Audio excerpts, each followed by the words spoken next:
arrancamos un nuevo episodio de nuestro Unbreakable. Gerard, ¿cómo vas? ¿Cómo estás? Oye, bueno, yo tengo que contar que hoy no está nuestra hermana Mercedes. Acaba de tener un hijo, de dar a luz, se adelantó un poquito, o sea que estamos felices. Este episodio tan lindo, además, se lo vamos a dedicar a ella y a nuestro nuevo sobrino. O sea que bueno, Gerard, ¿cómo amaneces? ¿Cómo estás? Bien, hermano, gracias. Contento con la llegada de Emilio al mundo, así que feliz de dedicar este podcast a él. Y ¿A tenemos quién una invitada tenemos de hoy? lujo.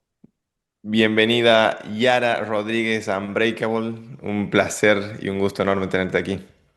Muchas gracias. Felicidades por la llegada del sobrino y felicidades a mi también. Crece la familia.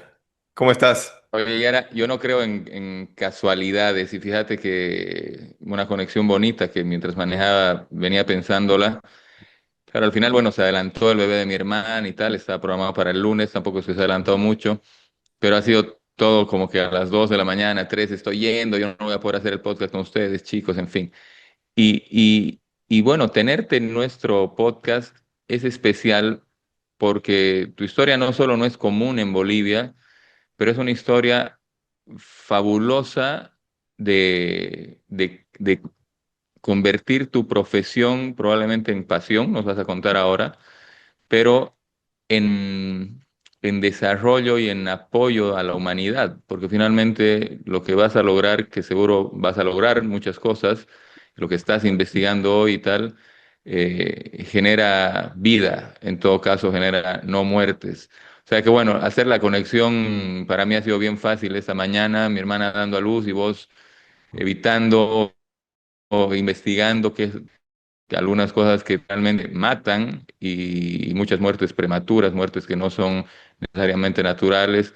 O sea que, Yara, es un gusto tenerte, fabuloso. Contanos, dónde estás hoy? Gracias. No, para mí también tengo que decir que es como una linda coincidencia también porque a mí hace como, creo que hace un año justo me había entrevistado Mercedes, así que fue muy lindo también conocerla. Y esto para mí es como una continuación también de lo que le había contado esa vez, así que está muy bueno por ese lado también. Y ahora estoy en Boston hace como 3 años, justo, de hecho creo que ahora es mi aniversario de 3 años que me mudé a Boston y estoy haciendo un postdoctorado en el Instituto de Cáncer Dana-Farber, que es parte de la Universidad de Harvard. Eh, es un instituto muy famoso donde hacen investigación en cáncer, así que estoy súper feliz de poder trabajar ahí. Es como un Bien, sueño pero hecho eso, realidad Yara, para mí. es el final de la historia. Yo quiero desandar tu camino muy despacio, muy cronológicamente. Em, el propósito de Unbreakable es inspirar a bolivianos. Creo que tu historia va a servir muchísimo para eso. Pero creo que también es desmitificar algunas excusas que nos ponemos nosotros mismos para justificar nuestra inacción muchas veces, ¿no? Como su papá tenía plata, no, su papá era médico y estudió en Harvard y por eso él está ahí. Y tu historia no es esa, ¿no? Has nacido más entre humanistas que entre médicos. Así que contanos desde el inicio, cómo parte todo esto, cómo parte Yara. Ujú. Sí, es verdad que, bueno, mi familia, mi papá historiador, mi mamá socióloga, eh, ambos de las ciencias sociales, pero creo que mucho también parte de la influencia que ellos han tenido conmigo, porque eh, creo que yo me he criado en un ambiente muy quizás académico en ese sentido. En mi casa nunca han faltado los libros. Yo me acuerdo cuando era chica, mi papá me decía como, o sea, tú me puedes pedir que yo te compre algo y capaz te digo que no, pero si me pides un libro, eso no te lo niego. Entonces, si yo veía algún libro que me llamaba la atención y le decía como que, me gusta este libro, a veces después del colegio o después de hacer mis actividades en la tarde, llegaba a mi casa y él me había puesto el libro en mi cama con un chocolate. Entonces yo ya sabía que tenía mi plan de la tarde, digamos, o de la noche, que era como comer mi chocolate y leer mi libro. eh, y sabía que a esa hora en mi casa mi papá también iba a estar leyendo un libro, mi mamá también iba a estar leyendo un libro, mi hermano también, entonces era como muy académico. Y mi papá lo fomentaba mucho también desde pequeños. A mí y a mi hermano nos decía como que tienen que aprender a leer, entonces nos daba el periódico y nos decía elijan una sección que les guste.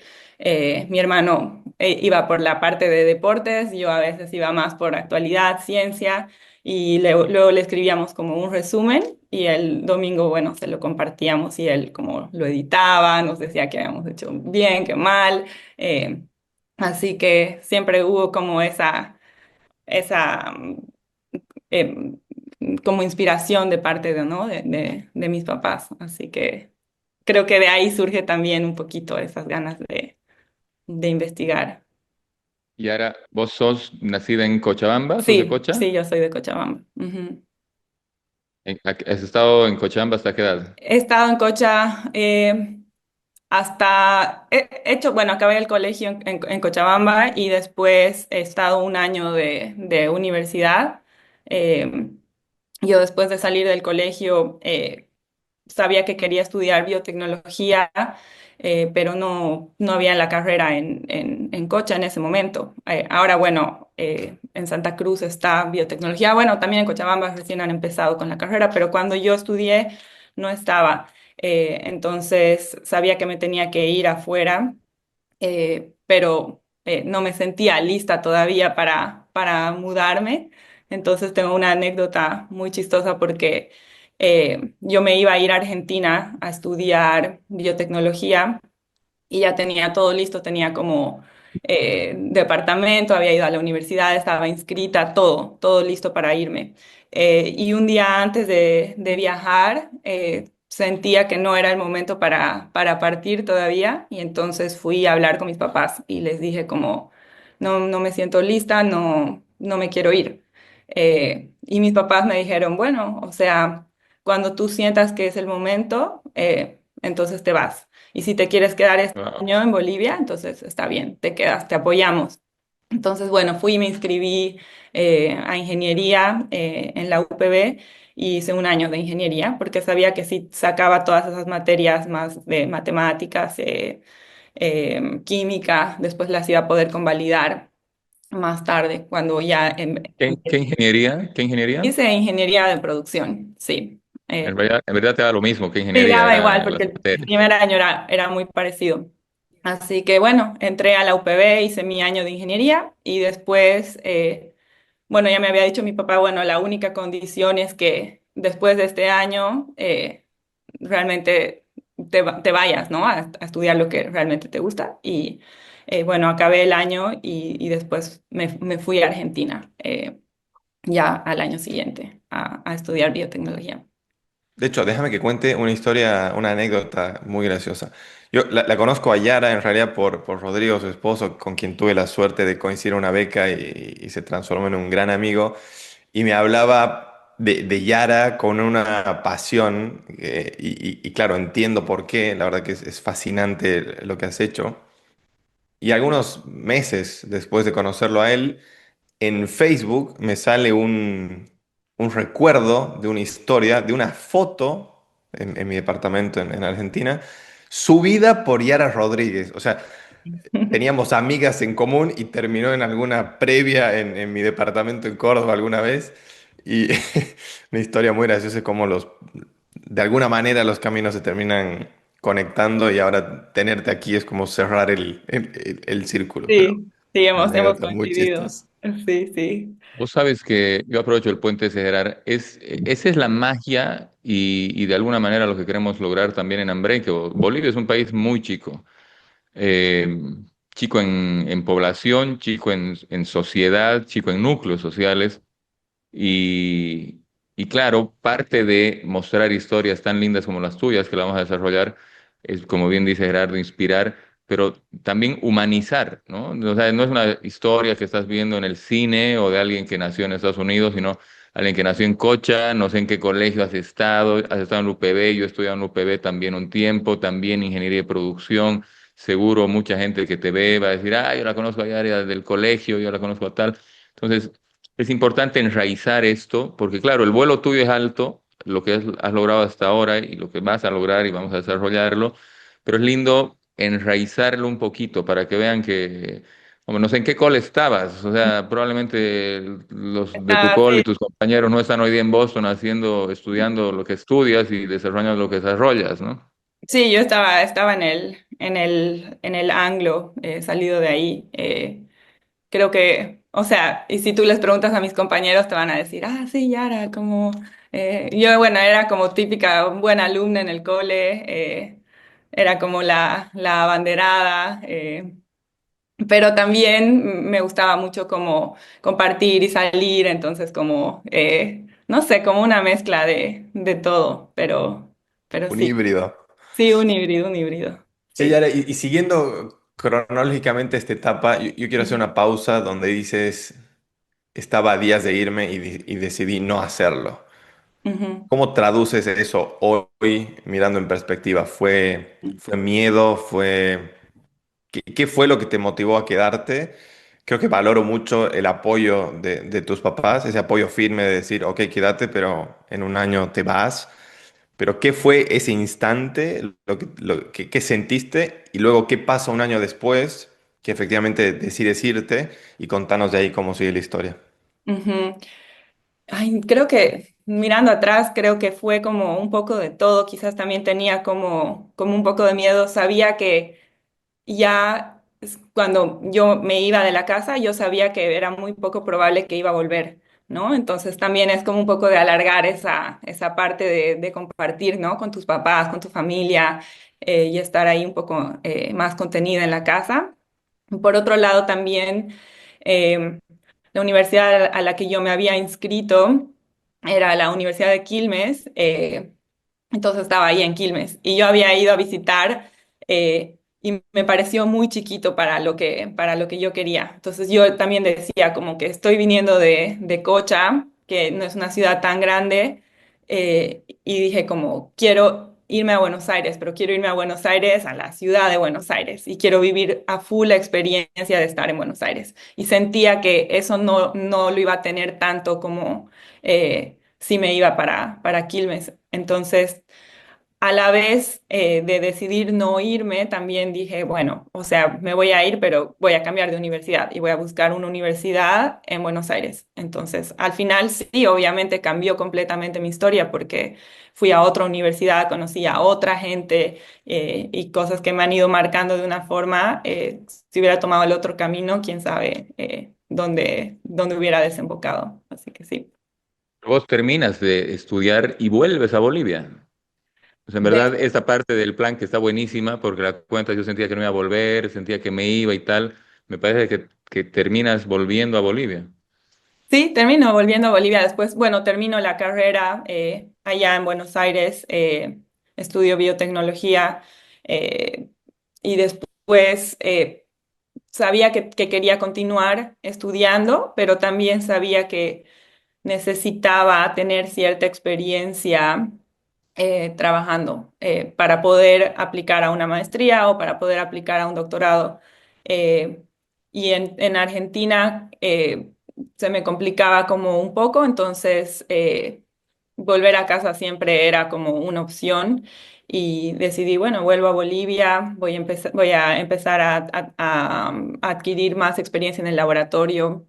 Eh, Termino entrando al centro Simón y Patiño, que tenían un laboratorio ya bastante chiquitito, pero súper lindo, súper completo.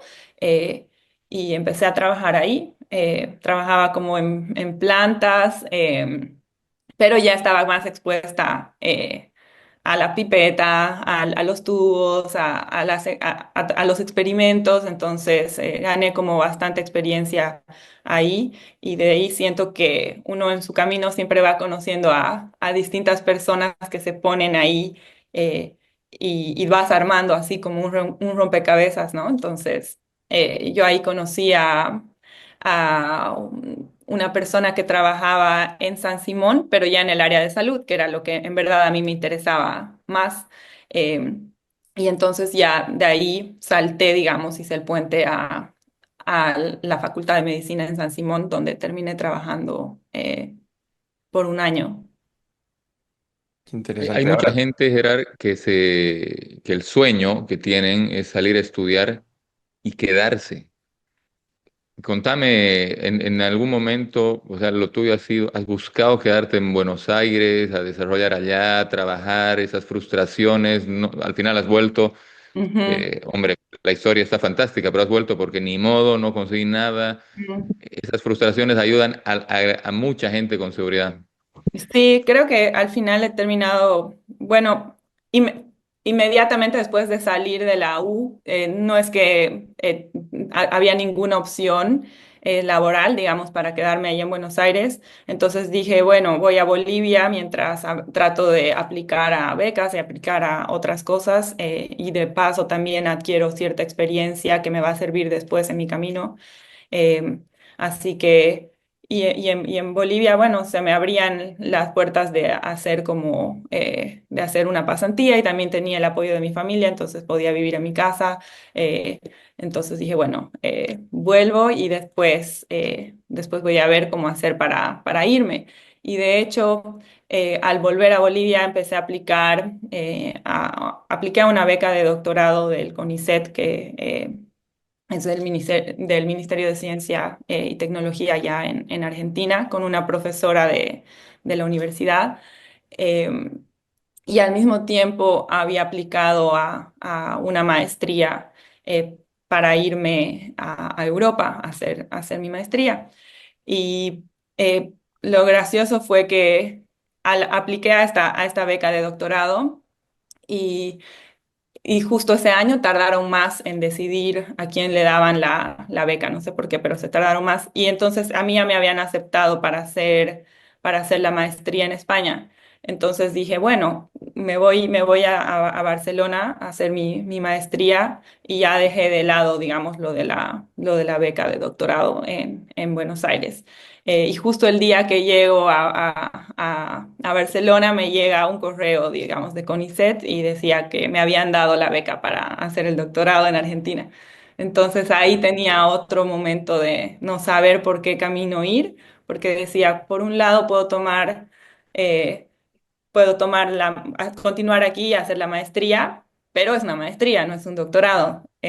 O puedo volver a Argentina y empezar el doctorado directamente sin hacer la maestría.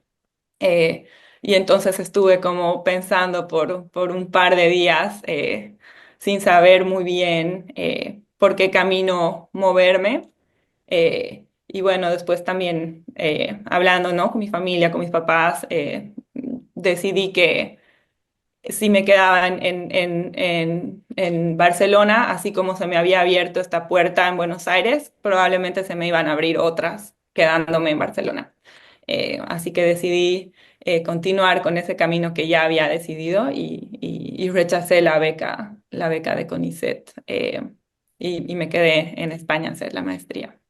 y ahora, antes de seguir por el capítulo España, quiero terminar de redondear el capítulo Argentina. Y Ujú, yo soy un fanático de la biotecnología, creo que si tuviese que volver a estudiar, estudiaría biotecnología. Tengo dos socios biotecnólogos, hace 3 años que trabajo con biotecnología aplicada. Creo realmente que es una herramienta súper poderosa para cambiar la forma en la que concebimos el mundo, ¿no? ujú, Y creo que estás en ese camino. ¿Qué despierta en vos estudiar biotecnología en Argentina, que, digamos, es probablemente de los países más avanzados en la región, ¿no? En Sudamérica, en esta rama? ¿Qué despierta en Yara que posiblemente tiene mucho que ver con los próximos pasos que das? ujú. Sí, para mí, bueno, a mí me encantaba la biología desde pequeña. Bueno, cuando mi papá me preguntaba qué libros quieres que te compre, yo le decía como de genética. Me compraba libros de genética. Eh, ¿A qué edad, perdón? no sé, como muy chica, no sé, Wow. 9, 10, no sé. Y me compraba como unos libros, me acuerdo, unos súper chiquititos que eran como explicados como para un nivel así como muy bajo, como desde el principio. Y yo decía, wow, qué interesante. Y entonces ya después me iba comprando libros un poco más complejos. Y yo los leía igual, capaz no entendía mucho o entendía la mitad, pero igual los leía con mucha pasión, me encantaba. Em, y para mí, bueno, la diferencia entre la biología y la biotecnología es que con la biotecnología puedes usar la ingeniería, ¿no? La ingeniería genética para modificar el genoma de un organismo vivo y después usarlo, ¿no? Casi que a tu antojo. Y me parece súper interesante porque todos los genes que existen en la naturaleza de distintos organismos se convierten en herramientas que uno puede usar para resolver un problema que tenemos, ¿no? Ya sea con la biotecnología aplicada a, no sé, a la producción de biocombustible o a la agricultura y también, bueno, a la medicina. Entonces me llamaba mucho la atención poder como jugar un poco con estas cositas que son los genes y ir como editando el genoma y observando qué sale de ahí. Me parecía súper interesante. Y un experimento que me gusta mucho que se lo hace al principio de la carrera es justamente como usar un gen que produce como fluorescencia, que lo tienen, por ejemplo, los organismos marinos que están muy al fondo del mar y entonces se comunican por medio de estas proteínas que tienen fluorescencia y brillan en la oscuridad, y ponérselo, digamos, a otro organismo que no lo tendría. Puede ser una planta, puede ser, ¿no? Y luego ver cómo esa planta adquiere nuevas características que no tenía antes. Eh, y puede brillar en la oscuridad. Y esto obviamente es como un ejemplo no tiene ninguna aplicación si quieres médica, esta cosa en particular, pero así como puedes usar ese gen de la fluorescencia, puedes usar otros genes de otras cosas y utilizarlos para resolver un problema. Así que me parecía súper interesante. Hoy la biotecnología está avanzando a pasos tan agigantados que a veces es hasta, eh, yo no sé si iba a utilizar temeroso, pero es outrageous, ¿no? Vos ves y dices, wow, ¿hasta dónde puede llegar el hombre a jugar? Tampoco es la palabra más adecuada, pero sí, a jugar a Ujú. Dios, ¿no? Sí, es A verdad. cambiar el sexo, a desarrollar, no sé, vida desde el laboratorio. Y probablemente eso es la parte más, yo no sé si cuestionada, pero que tiene Ujú. un gran símbolo de admiración y de interrogación con respecto a los que hacen esto. Pero es que, claro, ese sensacionalismo y ese amarillismo es lo que más se cuenta y probablemente lo que más gusta leer y escuchar, pero es que la biotecnología está haciendo cosas que están mejorando el mundo dramáticamente. Eh, yo tengo una historia, además de una persona muy, muy cercana a mí, joven, le tuvieron que hacer un trasplante de médula, no encontraban donante. Bueno, finalmente hacen un trasplante de médula después de mucho tiempo. Ella, mujer, joven, el trasplante le hace su papá, una persona mayor. Y de las cosas que me han impresionado después de ese trasplante, gracias a Dios exitoso, le cambia el ADN. Hoy día si vos sacas el ADN de esta persona, es hombre, no es mujer. Le cambia el grupo sanguíneo totalmente. Era A, era O, me parece, y ahora es A. Entonces, en fin, digamos, hay cosas que son casi fuera del entendimiento común. Vos ya ahora te has dedicado a estudiar y a trabajar, nos contarás en detalle, pero yo quiero contar un poquito, hombre, ¿dónde estás hoy? Yo leía el papiloma humano, cáncer de próstata, cáncer de pulmón. Hoy estás estudiando y en laboratorio y desarrollando un tipo de mutación. Vámonos rápido, Gerard, a ver a dónde estás hoy y qué. Yo no sé si le has hecho la reflexión alguna vez, pero ¿qué de lo que estás haciendo impacta o impactaría rotundamente en la humanidad si es que logras hacer lo que estás haciendo o qué hayas hecho que impacta rotundamente en la humanidad? Bueno, yendo un poquito a tu comentario al principio, para aclarar un poco sobre la biotecnología, creo que hay que hacer ciencia con responsabilidad. eh, no porque algo se pueda hacer, ¿no? Quiere decir que se deba hacer o que lo que tengamos que hacer.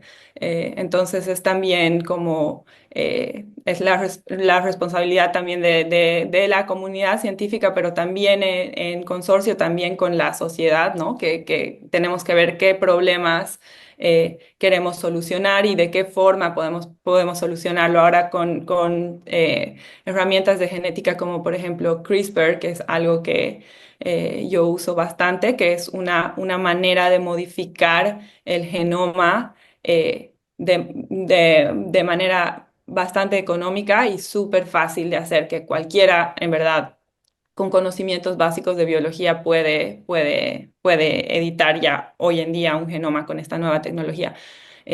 Pero sí hay que tener en cuenta que los cambios que hacemos en el genoma pueden ser también permanentes y se pueden pasar también de generación en generación, dependiendo de qué tipo de células modificamos, pero puede ser el caso si modificamos una célula, digamos, germinal. Entonces, creo que hay mucha responsabilidad en eso y yo siempre que enseño CRISPR, a mis alumnos les digo como que les hago ver también un poquito la parte ética para que ellos se cuestionen también en qué podríamos utilizar esto y si es éticamente correcto eh, y demás. Y ya yendo hacia más adelante, digamos, a mi trayectoria, bueno, después de haber hecho la maestría en España, bueno, ahí entro al laboratorio y empiezo a trabajar en cáncer de pulmón. Entonces ya ahí mi cabeza empieza como a conocer un poquito más eh, cómo funciona, digamos, el cáncer que hacen las células cancerígenas. eh, y ahí es donde empiezo donde realmente empieza mi interés en la investigación en cáncer. Y después de haber hecho ahí mi maestría, me mudo para Chicago y ahí empiezo a hacer ya mi doctorado. Y en mi doctorado, bueno, empiezo a trabajar en cáncer de próstata. Hay una conexión familiar, si mal no recuerdo, de qué te motiva a elegir el tipo de cáncer específico con el que estás trabajando. Contanos un poquito sobre eso.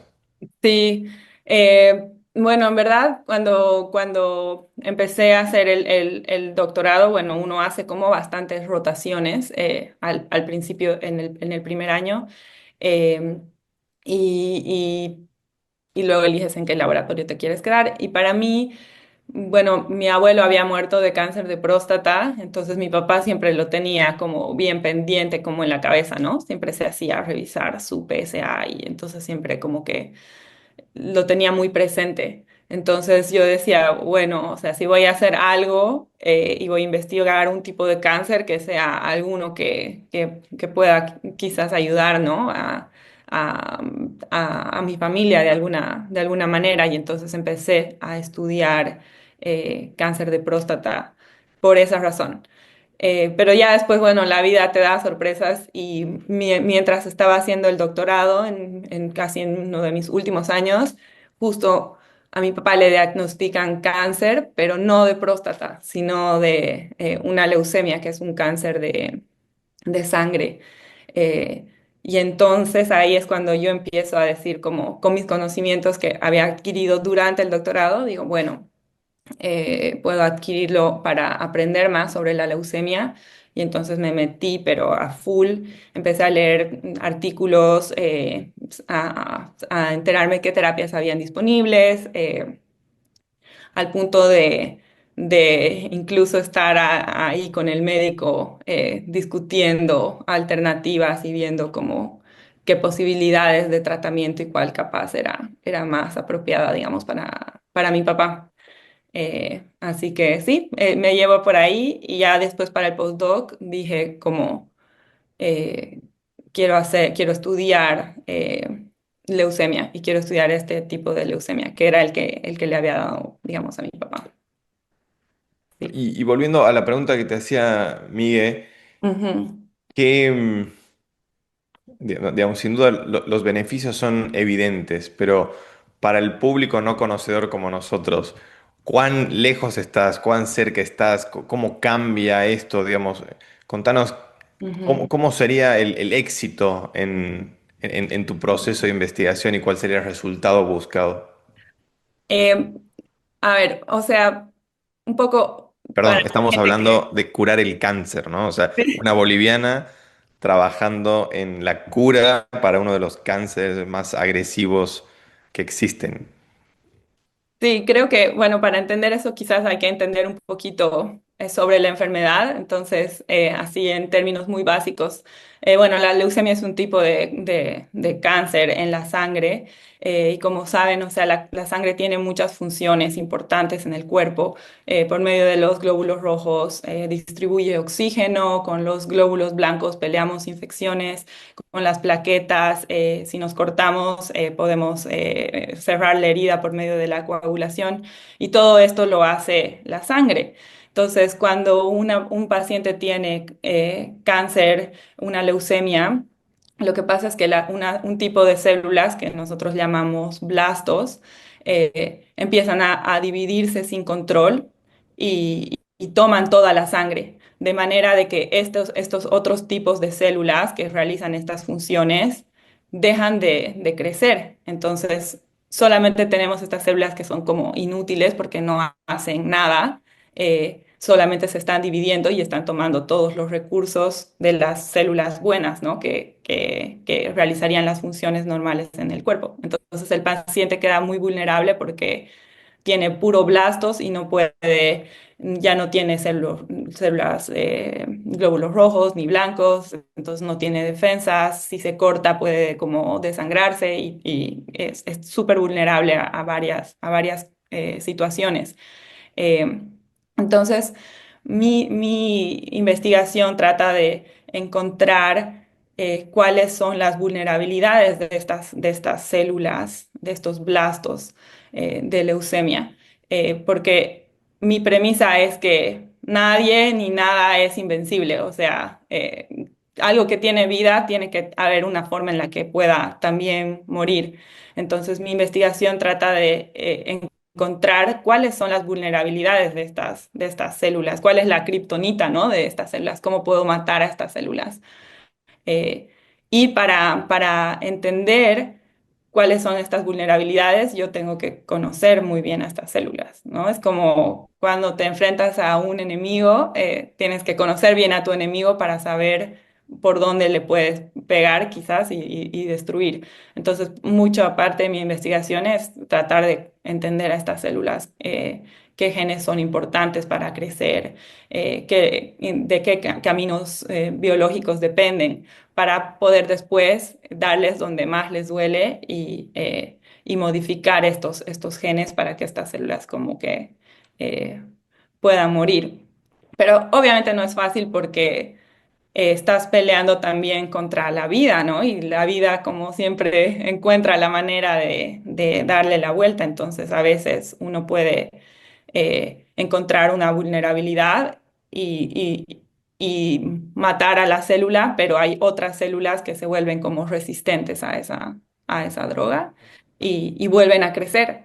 Y cada vez se vuelven más y más agresivas y más difíciles de matar. Entonces, uno tiene que estar quizás pensando un paso adelante y adelantándose a lo que va a hacer la célula para poder como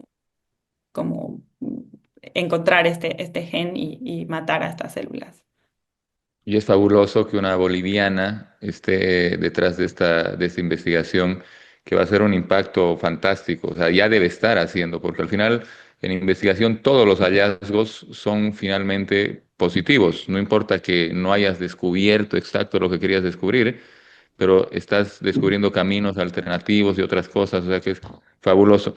Yo quiero hacer un paréntesis, Yara, porque, claro, hemos ido rápido a qué estás haciendo hoy, ahora contamos el entremedio, cómo llegaste allá. Boston, además, un lugar hiperdesarrollado de uno de las sociedades más desarrolladas del mundo, o sea, dentro de Estados Unidos, Boston es como que la cuna de grandes cosas. Y quiero traernos de nuevo a Bolivia, ¿sí? Con algunos ejemplos. A ver, mucha gente puede no estar al tanto de qué exactamente es la biotecnología o qué tanto impacta en el mundo y el desarrollo que tiene actualmente. Creo que la parte más clara es la parte de salud y medicina, ¿no? Que es lo que estás desarrollando y contando. eh, no sé, biocombustibles, has comentado biocombustibles. Yo trabajaba en biocombustibles, de hecho he sido parte del equipo hace años, más de 20 años, era, que hemos redactado la norma, la ley, y hemos intentado que se apruebe la reglamentación para hacer biocombustibles en Bolivia. Y en el momento que encontramos resistencia de parte de el gobierno de turno, porque finalmente era evidentemente basada en soya y soya beneficiaba solo a una región, probablemente de Bolivia. Empezamos a hacer desarrollo, investigación, no la hacía yo, pero la hacía el CIAT, y encontramos cosas fabulosas de todo lo que puede suceder en Bolivia y en cada uno de los departamentos de Bolivia y lo grande que puede ser el biocombustible. O sea, de hecho, hablábamos hasta de reverdecer el alto, reverdecer estas planicies y el Andes y tal, ¿no? Hoy, por ejemplo, se hace a través de algas, que eso se ha logrado con biotecnología. Pero la biotecnología va más allá. Hoy día en Bolivia hay una discusión si es que debemos permitir semillas genéticamente modificadas para resistir sequías, para resistir inundaciones y que se adecúen mejor a los suelos bolivianos y tener una productividad más alta. En agricultura somos de los países, somos un país que gravita en soya, por ejemplo, pero somos los que menos rendimiento proporcional tiene.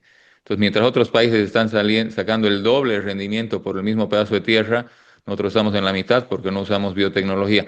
Pero voy con biofertilizantes y demás. Voy pasos atrás. Hoy se puede crear carne en laboratorio. Hoy se pueden crear huevos sintéticos. Hoy se puede crear pescado sintético. O sea, la modificación genética y la biotecnología sin duda alguna está teniendo una escalada y va a cambiar el mundo como lo conocemos, ya lo está cambiando y va a cambiar muchísimo más.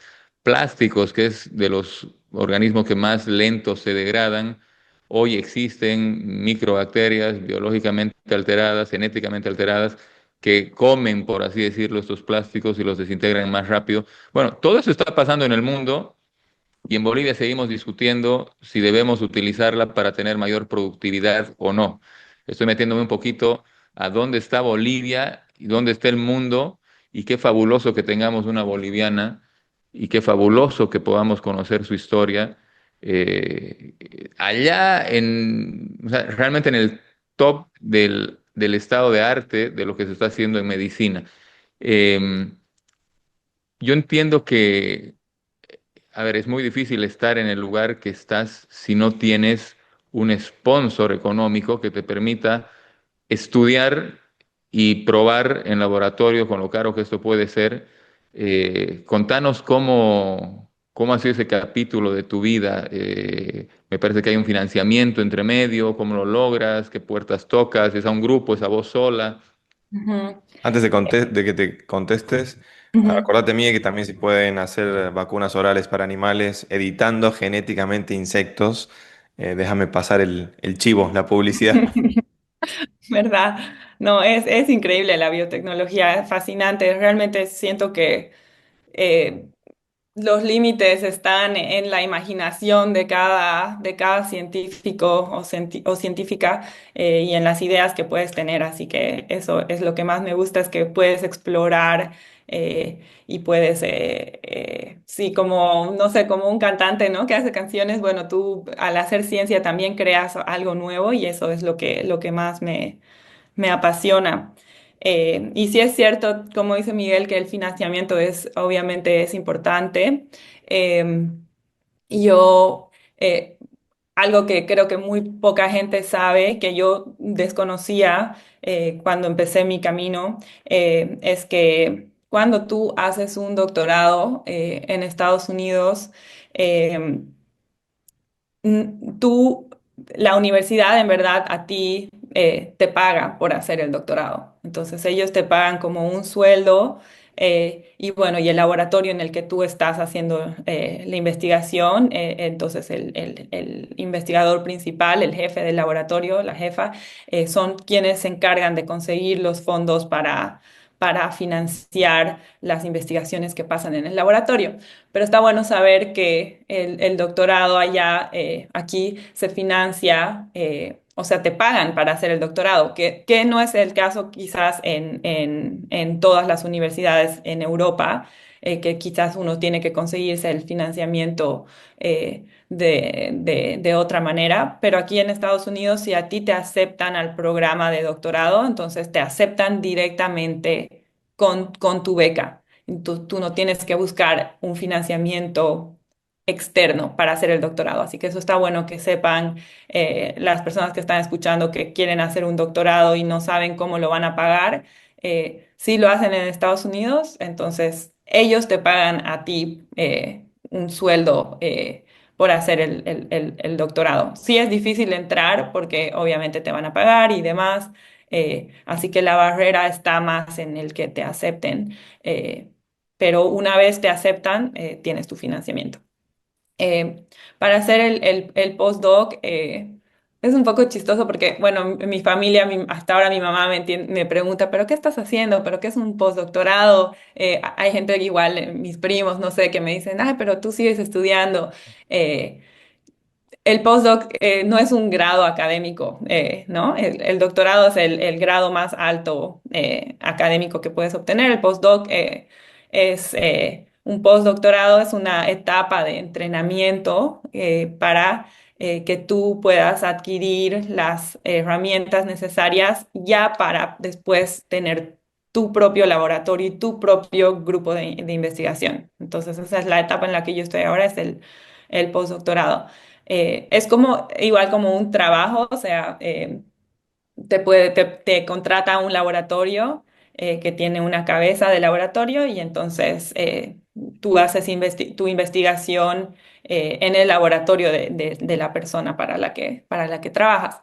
Pero tú puedes también aplicar a fondos externos de financiamiento. eh, y que te da más libertad a la vez para poder investigar lo que tú quieres, porque si es que el jefe del laboratorio te está como pagando, entonces, o está pagando la investigación, tienes que trabajar en ciertos proyectos que el laboratorio normalmente trabaja, digamos. Pero si tú traes tu propio financiamiento, te da más libertad para investigar lo que tú quieres. Y es usual que en el primer año del postdoc tú apliques a distintas fellowships o becas para tener tu propio dinero. Y entonces yo cuando entré al laboratorio empecé a aplicar a varias de estas fellowships y una de ellas era eh, una fellowship que da HHMI, que es el Howard Hughes Medical Institute, que es el instituto de biomedicina más grande de Estados Unidos, que es eh, financiado por medios privados, no depende del Estado. Es comparable con el NIH, tienen la mitad del presupuesto que tiene aquí el National Institute of Health. Así que son como muy, muy, muy grandes. Muchos premios Nobel, de hecho, salen de HHMI. Tienen como 25 premios Nobel que trabajan para esta organización. Entonces yo llego y digo, veo que hay una convocatoria para esta fellowship de HHMI y entonces le dije a mi jefa, a Kim, que iba a aplicar y ella me dice, bueno, aplica, pero, o sea, tienes que saber, no te das muchas ilusiones porque es difícil que salga el funding, pero, o sea, si quieres intentar, pues te apoyo, así que dale. Así que bueno, hice mi aplicación. eh, Era una beca que si te aceptaban, te daban funding por 8 años, como 4 años para hacer el postdoc en el laboratorio de alguien más, en el que yo ya estaba, y los otros 4 años para tú poner tu propio laboratorio.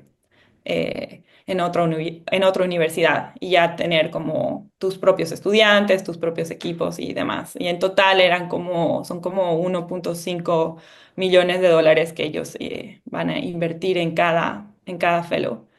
Así que nada, me lancé, apliqué. Por mucho tiempo solamente trabajé en esa aplicación, creo que no hacía nada más que hacer la aplicación. Eh, pero después también pensaba como es mucho dinero y si me lo gano, entonces me puede cambiar la carrera. Y al final resulta que quedo en la ronda de finalistas. Ellos eligen a 25 personas de todo el país. Eh, entonces, muy competitivo. Y quedo en la ronda de finalistas y después, bueno, hago la entrevista, que yo estaba súper nerviosa porque era como les digo, o sea, hay como premios Nobel, y yo tenía que hacer una presentación y ellos me iban a hacer preguntas. Entonces yo estaba súper nerviosa, eh, pero Perdón, Yara, bueno. ¿tu edad al momento de esto que cuentas? Eh, creo que tenía, bueno, no hace tanto, entonces creo que 33 tenía como, sí, hace unos años que gané esta beca. Eh, y nada, me lancé y al final me dijeron que me dieron la beca y realmente ha sido como algo que me ha cambiado la vida, porque más allá de tener el dinero, tengo el soporte institucional de HHMI, entonces voy a las reuniones de ciencia, me dan mentoría, no sé, me encuentro con el premio Nobel en el desayuno, me siento al lado, le charlo, o sea, es como una exposición increíble, así que estoy muy contenta con eso. Qué locura, Yara, Yara, pero ¿y cuál es quiero... el objetivo final tuyo de esto? O sea, a ver, el camino sigue y sos muy joven como para pensar en un endgame, pero de esta etapa en la que te has ganado esa beca, de que, bueno, ese financiamiento, que son 8 años, me imagino que ya el camino está trazado, vas a crear tu propio laboratorio, que quieres desarrollar y estudiar allá. Contanos un poquito de estos sueños. Vamos a decretarlos para que sean realidad. Sí, bueno, obviamente es un camino como bastante largo. Mi objetivo final es tener mi propio laboratorio. eh, y obviamente esta beca me ayuda a ese objetivo.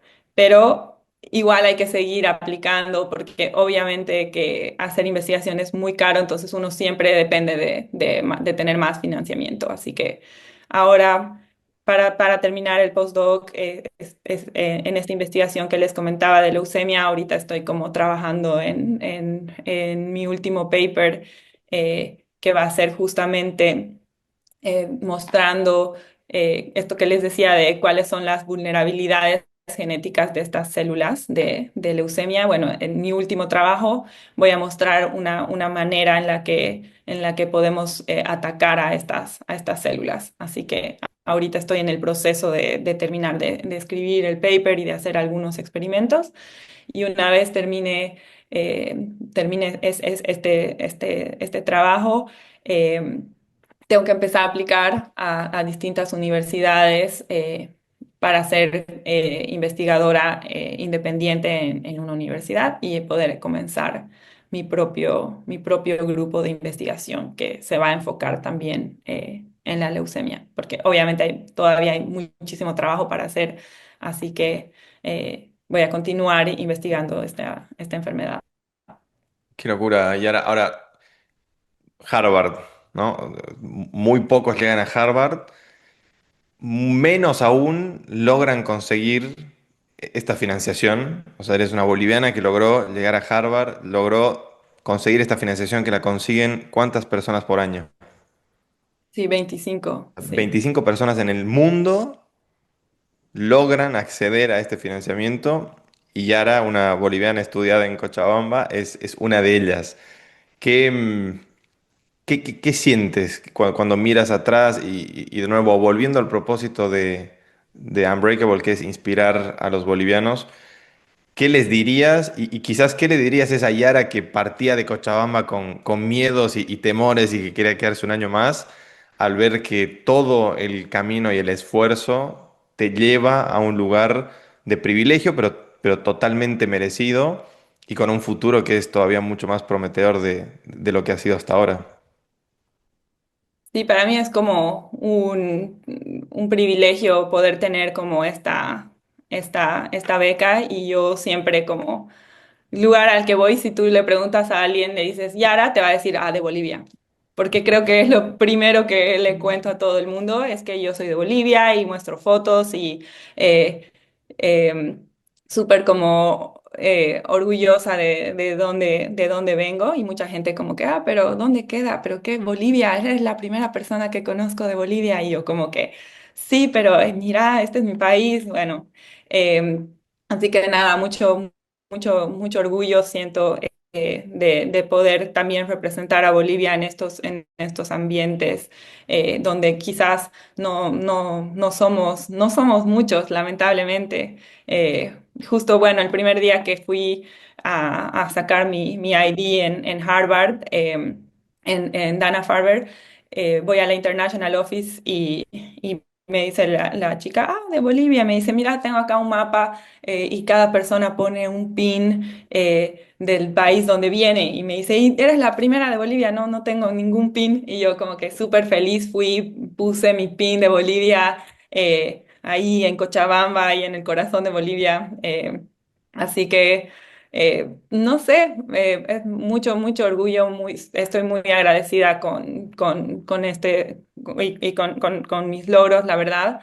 Eh, eh, pero bueno, obviamente siento que uno también comparte, ¿no? La parte bonita, lo que sale, pero detrás hay muchas cosas que no salen también, ¿no? Hay como muchas fellowships a las que apliqué y no quedé, por ejemplo, muchas vueltas de camino que yo quería que sea de una forma y después se terminaba dando de otra forma. Eh, por ejemplo, a mí me hubiera gustado quizás empezar a hacer el doctorado, ni bien salía de la universidad, porque yo ya sabía que quería hacer un doctorado, pero no me aceptaban en las universidades porque no tenía experiencia. Eh, entonces siento que un poquito cuesta un poquito más a veces cuando venimos como de países como Bolivia, porque no conocen bien nuestro sistema de educación. O incluso, bueno, de Argentina, si yo les digo como vengo de esta universidad, ellos no la conocen. Entonces, siempre sentía que tenía que dar como un pasito más, como que, bueno, acumular una experiencia más, aplicar a un programa más, siempre dando algo más para poder estar en el baseline. De todos los demás. Entonces eso toma tiempo. Ahora siento, por ejemplo, que soy como en edad, quizás incluso cuando empecé el doctorado, era como de las que estaban, de las más mayores, digamos, haciendo el doctorado. Y era por eso, no era porque no sabía qué quería hacer, sino era porque había tenido que hacer pasos intermedios para llegar hasta ahí. Y ahora finalmente siento que me estoy nivelando. Y que puedo como competir para este tipo de becas e incluso como ganarme, digamos, alguna de estas becas. Así que no, mi consejo es que para mí es siempre como todo lo que haces hazlo con ganas y dando lo mejor de ti, que sea como algo que te apasione, que siento que es lo que más puertas me ha abierto a mí, porque eh, trabajo que he tenido, por más chiquitito que sea, por más de que haya sido algo que capaz no me interesaba tanto, eh, o sea, siempre he visto la manera de aportar desde mi conocimiento o de aprender algo. Eh, y ese esfuerzo se nota. Y si lo nota la persona correcta, se te abre una puerta. Y entonces yo siento que mi vida ha sido muy así de, estoy haciendo esto, estoy dando lo mejor, alguien capaz lo nota, se abre una puerta. Y sin saber a dónde me lleva, la tomo. Y luego no sé qué otra puerta se va a abrir, pero después vas tomando distintos caminos y vas armando como tu propia vida. pero, y uno puede decir, bueno, es suerte. Puede ser también que haya suerte, pero tiene que haber, la suerte viene cuando tú estás preparado y cuando estás listo para tomar ese camino. Entonces, ese sería como mi consejo. Totalmente. Mientras más trabaja uno, más suerte Más tiene. suerte tiene. Al final del día termina siendo así. Y ahora vos has dicho algo que quisiera profundizar, porque sí, todos cuentan la historia del héroe, pero no el trabajo que hay por detrás. A ver, llévanos a alguna de tus mayores frustraciones o decepciones, contanos un poquito eh, Ujú. cuál ha sido, caminanos por esto que finalmente forma la Yara que soy. Los sacrificios. Sí, los sacrificios, uf, son un montón. Bueno, vivir lejos de casa es siempre un sacrificio, ¿no? Estar en otro país, otra cultura, otro idioma, otros códigos, dejar a tu familia atrás, porque bueno, obviamente la vida pasa, ¿no? Y entonces cumpleaños, navidades, qué sé yo, enfermedades, que uno no puede estar tal vez tan presente como quisiera, siempre como que es un sacrificio. Eh, y sobre los fracasos, digamos, bueno, siempre son muchos porque en esta profesión creo que uno tiene que ser cuerudo, ¿no? Porque, o sea, mucho te van a decir mucho que no, y no te lo tienes que tomar personal, que a veces es difícil por todo el esfuerzo que le has puesto. Es difícil no tomarse un rechazo de forma personal, pero creo que es importante. Eh, a mí, como cuando yo me mudé a Estados Unidos, bueno, después de Barcelona de hacer el máster, decido venirme a Estados Unidos a hacer el doctorado. Pese a que tenía la opción de quedarme en Barcelona y continuar, porque el laboratorio donde yo hice mi maestría me invitó a continuar y a quedarme a hacer el doctorado. Yo por razones personales decido mudarme a Estados Unidos y comenzar de cero, todo de cero. No conocía a nadie, no tenía visa, es más, casi me niegan la entrada al país con mi visa de turista, o sea, me anularon la visa de turista. eh, Tuve como un montón de obstáculos y vine a empezar de cero. Dije, bueno, algo saldrá. Eh, Empecé como a buscar laboratorios, a tocar puertas, eh, y nadie me tomaba, o sea, era como, ni siquiera para trabajar de voluntaria, era como, no, no podemos, no esto, no el otro. Era un no tras un no tras un no. Y Y ahora, perdón, ¿en Estados Unidos dónde esto? esto me mudé a Washington, Ya. D.C., y empecé a buscar cosas y nadie me tomaba así, cero. Al punto que yo casi me doy por vencida. O sea, yo estuve así de volverme. Yo dije, ¿qué estoy haciendo aquí? Ya tengo la oferta del doctorado en Barcelona. Aquí nadie me toma ni para ser como voluntaria en un laboratorio. Me vuelvo. Y de hecho, eh, ya me estaba como haciendo la cabeza de que no me iba a quedar aquí. No, no quería, encima con lo que casi me habían negado la entrada al país, o sea, todo mal, yo me quería ir. Eh, y así como por casualidad, mi pareja conocía a alguien que trabajaba en un laboratorio en la Universidad de Georgetown, y justo lo habíamos invitado a que venga a la casa a tomar unos tragos para una previa. Era el amigo de un amigo. Y él me dice, no, sí, mira que yo trabajo en Georgetown, y trabajo y conozco un investigador argentino que tiene su laboratorio, y capaz puedes ir a hablar con él. Y yo como que, bueno, lo último que voy a hacer esto es mi última opción. Voy a ir a hablar con él y si no sale, me vuelvo. Me voy a España y ya, y chao. Y fui a hablar con este investigador y él como conectó también de la parte de que yo había estudiado en Argentina, entonces como conectamos, hablamos, era un señor súper viejito, como que creo que en ese momento para ser investigador ya era como mayor y entonces él Me dice, mira, sí, tengo mi laboratorio, pero no hay nadie en el laboratorio, así que sí, puedes como venir de voluntaria al laboratorio. Así que él me abrió las puertas para que yo entre en su laboratorio y yo era la única persona en el laboratorio, entonces tenía el laboratorio para mí misma y lo llevé de que no funcionara a que funcione. Entonces yo hacía todo, me encargaba de todo, porque era la única persona. Entonces publicamos un paper juntos y este señor, el doctor Saavedra, me agarró mucho cariño. Él me decía, yo te veo como una nieta. Él no tenía hijos, entonces tampoco tenía nietos, y me acogió a mí. Y publicamos un paper y él como... eh, fue la razón por la que yo terminé quedándome en Estados Unidos, eh, porque yo me iba, y yo ya me iba a volver. Y esto fue como un día antes de que yo me volviera, que él me llamó y me dijo, bueno, vente, vas a empezar en mi laboratorio.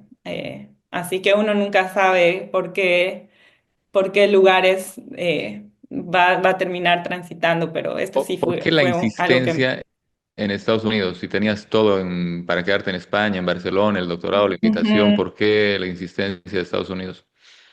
Sí, justo mi pareja se había mudado a Washington y nosotros Por llevábamos, amor, por amor. por amor, llevábamos haciendo larga distancia mucho tiempo porque yo había estado en España, él también había estado en España, después Argentina, o sea, y dijimos, bueno, es momento de apostar a un proyecto juntos y como él se había mudado a Washington, me dijo, o sea, imposible que no encuentres algo. Estados Unidos es el lugar para estar y para hacer ciencia.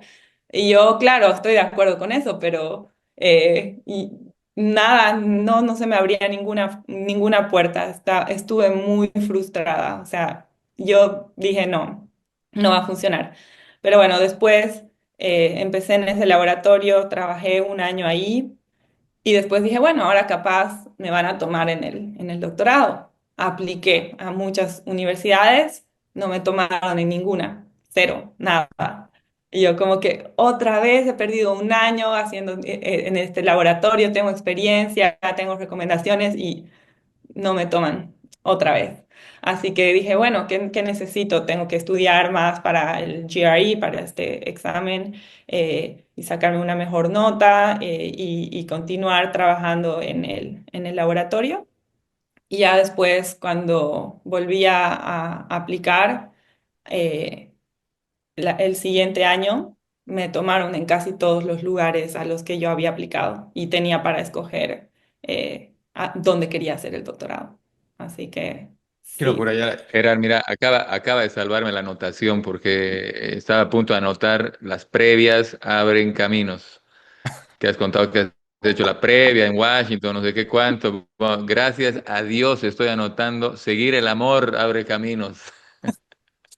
Pero yo quiero quedarme con dos conceptos que me parecen sumamente potentes, sobre todo pensando en las generaciones de hoy, ¿no?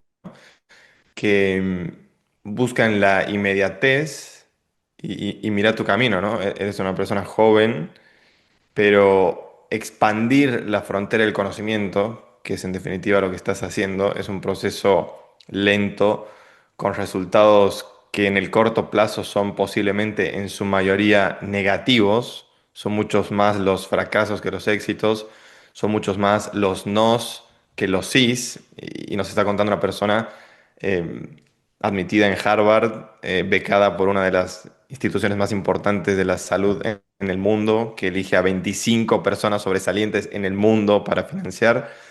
Y nos comentas también la importancia de no solamente hacer lo que te gusta, que creo que es lo que hoy la gran mayoría busca, sino gustarte lo que haces. Yo me imagino que en ese laboratorio en Washington, D.C., el primer día probablemente no fue Yara cumpliendo su sueño, sino Yara haciendo lo que tenía que hacer para cumplir ese sueño el día de mañana, ¿no? Así que me quedo con esos dos mensajes que para mí son sí, súper no, poderosos. totalmente. Yo me acuerdo cuando entré al laboratorio, era otra cosa la que investigaba. Investigaba como enfermedades neurodegenerativas. que no era como mi pasión era como estudiar el cáncer. Entonces, lo que hice fue decir, bueno, voy a usar este laboratorio como entrada a Georgetown, a la universidad, para trabajar, pero le voy a decir al doctor Saavedra que solamente voy a trabajar medio tiempo. Y el otro medio tiempo me voy a buscar un laboratorio donde estudie en cáncer y como ya estoy dentro de la universidad, va a ser más fácil para mí poder abrirme esta puerta, digamos. Y eso hice como conocí, mientras trabajaba en el laboratorio, conocí a una persona que investigaba cáncer de mama. Y le dije, ¿puedo ir a hablar con tu jefa? Me interesa como hacer medio tiempo con ella, así de voluntaria. Y me dice, sí. Y fui a hablar con ella, era una investigadora brasilera. Y le dije, mira, o sea, yo ya trabajo aquí, trabajo medio tiempo con este doctor, el laboratorio está aquí cerquita, y a mí me interesa hacer cáncer, así que puedo como venir el resto del día a tu laboratorio y investigar. Y como ella no me tenía que pagar y yo ya estaba ahí, no tenía prácticamente que hacer nada, entonces, claro, dijo mano de obra gratis, y me dijo, ven. Y empecé, y así iba, trabajaba en los dos laboratorios, pero no le podía decir al doctor Saavedra que estaba en el otro laboratorio, porque él me decía que si yo trabajaba en dos laboratorios, me iba a dispersar y no iba a poder. Entonces me decía, no, solo tienes que trabajar en un laboratorio, no quiero que te disperses, no sé qué. Entonces yo le dije, sí, sí. Igual trabajaba en los dos y él nunca se dio cuenta. Y yo como corría de un laboratorio al otro, hacía un experimento en uno, luego cuando tenía periodos de incubación del experimento iba al otro. Iba de un lado al otro así, muy, muy gracioso. Hasta el final de cuando ya me estaba yendo, le dije, mira, Juan, le dije, te cuento que todo este periodo he estado trabajando con esta otra investigadora y no te has dado cuenta, así que sí se pueden hacer las dos cosas. Y él me dijo como que, me dice, ay, Yara, no puedo creer, no sé qué, y se hizo amigo de él después, bueno, habló con la investigadora y fue como, fue muy gracioso, pero... Una infidelidad confesada. Sí, sí, al final le dije como no, he estado trabajando en dos lugares. Y me decía, con razón, estabas todo el tiempo, claro, yo vivía ahí, o sea, iba de uno al otro. Así que, y después, bueno, me sirvió porque en un laboratorio hacía lo que me gustaba, que era investigar cáncer, y en el otro laboratorio quizás estaba como haciendo lo que más, lo que tenía que hacer y también ganando un sueldo de ese otro laboratorio. Así que así pude combinar quizás lo que... Hay un concepto que es transversal, yo creo, a todo, ¿no? Fíjate que mucha gente piensa al revés, piensa, me tienen que pagar y muestro mi valor. Y cuando el pensamiento debería ser, muestro mi valor y bueno, si tengo un valor y genero un valor, seguramente voy a ser remunerado o voy a conseguir las cosas que quiero. Pero es algo tan básico, pero que la gran mayoría de la gente no lo aplica. Y más bien la rareza es la persona que lo aplica. Y lo digo en todo el espectro de profesiones, inclusive de negocios. Yo hoy día estoy en el negocio de la construcción y me llama poderosamente la atención cómo cada cierto tiempo alguien toca la puerta de una obra y dice, quiero practicar, o sea, genuinamente, no es que no me importa que no me paguen, pero lo que me importa es ganar experiencia y que me dejen tener la posibilidad de hacerlo de manera práctica. Me voy al mundo empresarial y al mundo empresarial de multinacionales.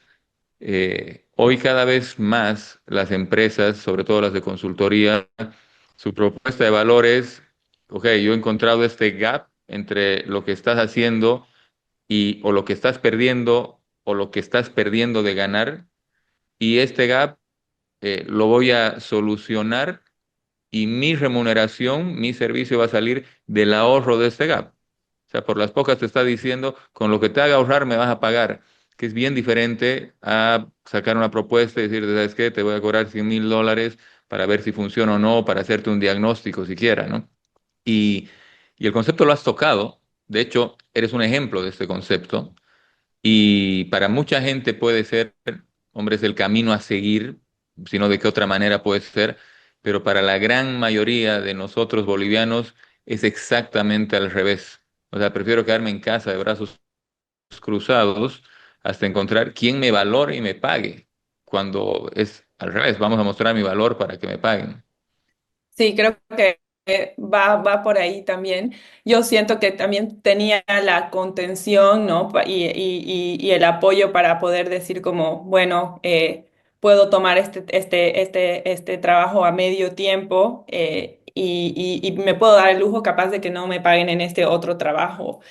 Eh, Quizás si no hubiera tenido ese apoyo, capaz hubiera sido como más difícil también, ¿no? Realizar este camino.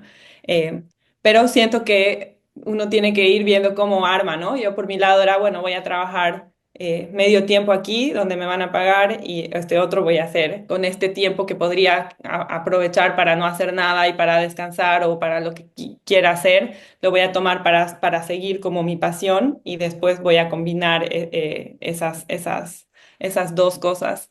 Eh, y vuelvo un poco a lo que decía antes, que es que en cada trabajo que hagas, o sea, siempre como dar lo mejor de ti, por más de que no sea que estés cumpliendo tu sueño, tienes que dar lo mejor de ti, porque se nota. Y en este caso, por ejemplo, este investigador con el que yo trabajé, lo notó y después él fue referencia mía para después que yo pueda tener una carta de recomendación y entrar en el programa de doctorado. Y hasta ahora, digamos, mantengo relación con él y él es como mi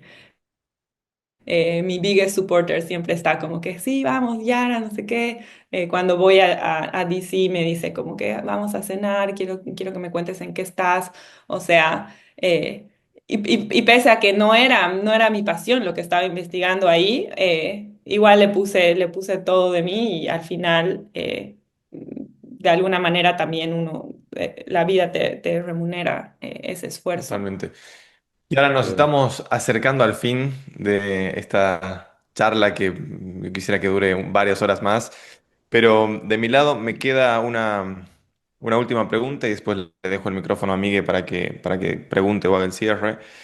Y vamos a dejar tus datos de contacto después acá. Creo que es importante tender puentes y que la gente de Bolivia que vea tu historia y se siente identificada y se siente inspirada tenga la posibilidad de conectar con vos. Y mi pregunta va hacia Bolivia y el mundo científico, y sé que vos estás involucrada y asesoras y mentoreas, etcétera. ¿Cómo cómo lo ves? Qué hay en Bolivia? Bolivia está creciendo en ese sentido. Tengo tengo muchas amigas que trabajan en Bolivia y que le apuestan a la investigación en Bolivia y le meten con todo porque obviamente como no es fácil ser investigador y no es fácil ser investigador en Bolivia. Así que todo mi respeto y toda mi admiración para la gente que realmente lo hace estando allá. Yo, por mi parte, siempre tengo como mi piecito en Bolivia, siempre estoy mirando hacia allá para ver cómo puedo ayudar, cómo puedo contribuir. Una de mis partes favoritas de ser científica es justamente poder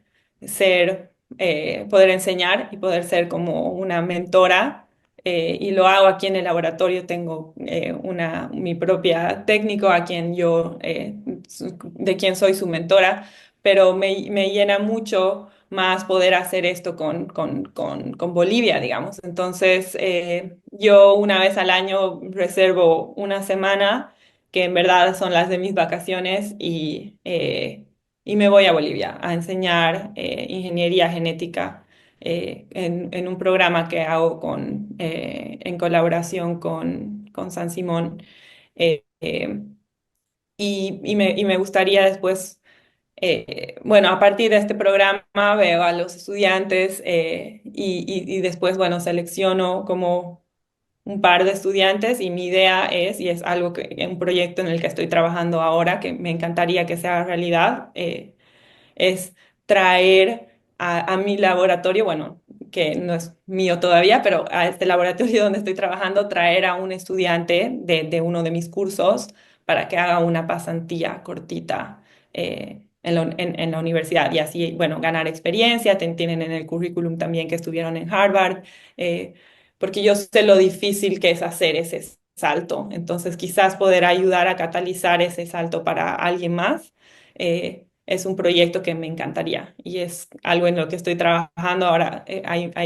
Tengo un estudiante que fue parte de mi curso este año, en febrero, y ahora estoy viendo si puedo utilizar fondos de la beca que yo tengo para pagarle a ella para que venga y pase como una temporada en el laboratorio. Así que ahí estoy como moviéndome y viendo si es que va a poder ser posible. Tremendo. Y ahora, ya casi casi para cerrar, hay gente que seguro está en una etapa de su vida en la cual no sabe qué decidir o no sabe si continuar lo que está haciendo o dejarlo porque es la búsqueda de su sueño, pero tiene 800 no, tiene puertas cerradas. Hay bolivianos que piensan en grande, pero que sienten que por haber nacido en este lugar del mundo tienen un camino infinitamente desprivilegiado con respecto a otros. Vos has pasado por todas estas. ¿Qué le dirías a esa gente que está en este momento en específico, casi casi por tirar la toalla? Yo creo que como bolivianos podemos tener muchas desventajas, pero también tenemos ciertas ventajas. Y una de esas creo que es esa resiliencia y ese ñeque, ¿no? De, ok, no funciona por este lado, pero capaz funciona por este otro. Y es algo que yo veía mucho, por ejemplo, en el laboratorio, ¿no? Como no tengo este reactivo porque va a tardar no sé cuánto tiempo. Bueno, ¿qué otra cosa puedo usar? Y eso no es algo que lo tengan todos. Creo que es algo muy de nuestros países, esa capacidad de resolver ciertos problemas de manera no convencional. Creo que es algo que nosotros los bolivianos tenemos. Así que pensar que hay algo que tú tienes que puede aportar al mundo. No es que ellos te están haciendo un favor a ti al tomarte. Yo no lo pienso así, por ejemplo. Yo digo, no, yo tengo algo para aportar desde mi experiencia, que incluye, desde mi identidad, que incluye también ser boliviana, y puedo aportar desde ese lugar, que es muy único y muy distinto quizás a lo que pueden aportar otras personas.